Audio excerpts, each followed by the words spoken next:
ဒီ video file မှာတော့ကျွန်တော်တို့က hotel မှာ booking လုပ်ထားတဲ့အကြောင်းပြောပြပြီးဆိုရင် receptionist တယောက်ကဒီ booking ကို confirm လုပ်ပြီးတဲ့အကြောင်းလေးကိုပြောပြပေးပါမယ်အဲ့တော့ဒီ receptionist ကဆိုလို့ရှိရင်ဒီ computer ထဲမှာကျွန်တော်တို့လုပ်ထားတဲ့ booking ကို check လုပ်ပြီးပြီဆိုလို့ရှိရင်ကျွန်တော်တို့ကဒါအတည်ပြု confirm လုပ်မယ်เนาะအဲ့တော့ okay you book 3 nights in the standard room right so me standard room မှာ3ည booking လုပ်ထားပါတယ်ဟုတ်တယ်မလားเนาะသူ confirm လုပ်တာပေါ့အဲ့လိုမျိုး booking confirm လုပ်တဲ့အခါမှာသူတို့ကကျွန်တော်တို့ကိုအကြံပေးတဲ့အနေနဲ့ပေါ့နော် marketing ဆင်းလေးရှိတယ်ဒီထက်ကျွန်တော်တို့အခု booking လုပ်ထားတဲ့အခန်းထက်ပိုကောင်းတဲ့အခန်းပေါ့ဈေးပိုကြီးတဲ့အခန်းကိုယူအောင်လို့ပြောလေးရှိတဲ့စကားလေးတွေရှိတယ်เนาะအဲ့ဒါလေးတွေကတော့ would you be interested in upgrading to the suite room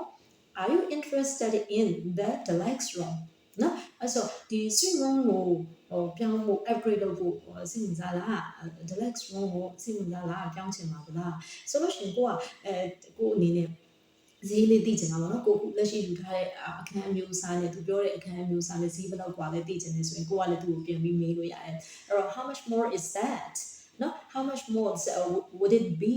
နော်ပတ်စံဘယ်လောက်ပို့ပြီးပေးရမလဲပေါ့ okay ဒါဆိုလို့ရှိရင်သူပြောတဲ့ amount ကအခုလက်ရှိကိုယူထားတဲ့အခန်းနှုန်းနဲ့တိတ်မကွာဘူးတကယ်လို့ကိုလည်းဒါဆိုပိုကောင်းတဲ့အခန်းလေးပေါ့နော်ခုန suite room တွေ deluxe room တွေယူချင်တယ်ဆိုလို့ရှိရင်နော် it's fine so I will take the deluxe room နော် okay ဒါဆိုဒီမှာ deluxe room ကိုယူလိုက်တော့မယ်တကယ်လို့ဟိုပါပေါ့နော်ကိုကမယူချင်ဘူးဟာလားဈေးကအရင်ကွာတဲ့အတွက်ကိုခုနယူထားတဲ့အခန်းကိုပဲယူမယ်ဆိုလို့ရှိရင် no thanks